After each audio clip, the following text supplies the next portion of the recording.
Hi, and thanks for logging on to the Daily Dvar. And here's a brand new halacha for you, and it's for Sunday, the 18th day of September. Here we go.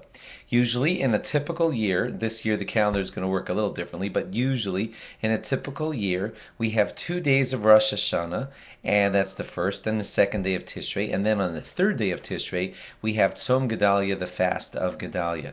The reason that we mark that fast on that day is because that is the day that Gedaliah ben Achikam was assassinated. He was kind of like the governor of Judea, of the Jewish area, after the destruction of the temple. He was a great, great tzaddik, a very righteous person, and he was assassinated on the 3rd of Tishrei.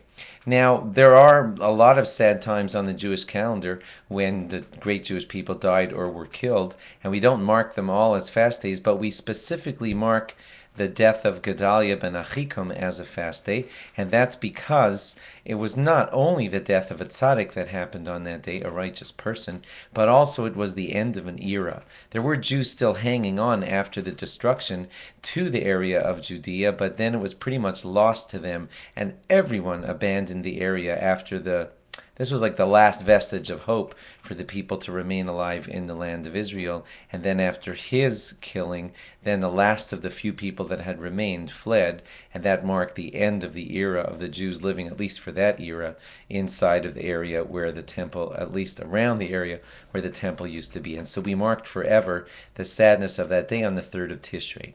This year, that's why I started out this way, it's different. The 3rd of Tishrei comes out to be on a Shabbos, and we don't observe the fast of Gedalia on Shabbos. The only fast that we observe on Shabbos is the fast of Yom Kippur, which actually this year is going to happen on Shabbos 1 week afterwards. That one is the one fast that we will mark publicly on the day of Shabbos, but all others we postpone. And therefore, Gedaliah ben Achikam's fast day will not happen on Shabbos this year, but be pushed back one day onto Sunday, and that's the 4th of Tishrei. So it'll be a nidcha, that means a pushed away fast, pushed away from Shabbos onto Sunday, the 4th of Tishrei. That's about 2 weeks away now. Just wanted you to know about it as we learn all the laws closer and closer to Rosh Hashanah. Thanks for logging on, and log on again tomorrow for more. Bye-bye.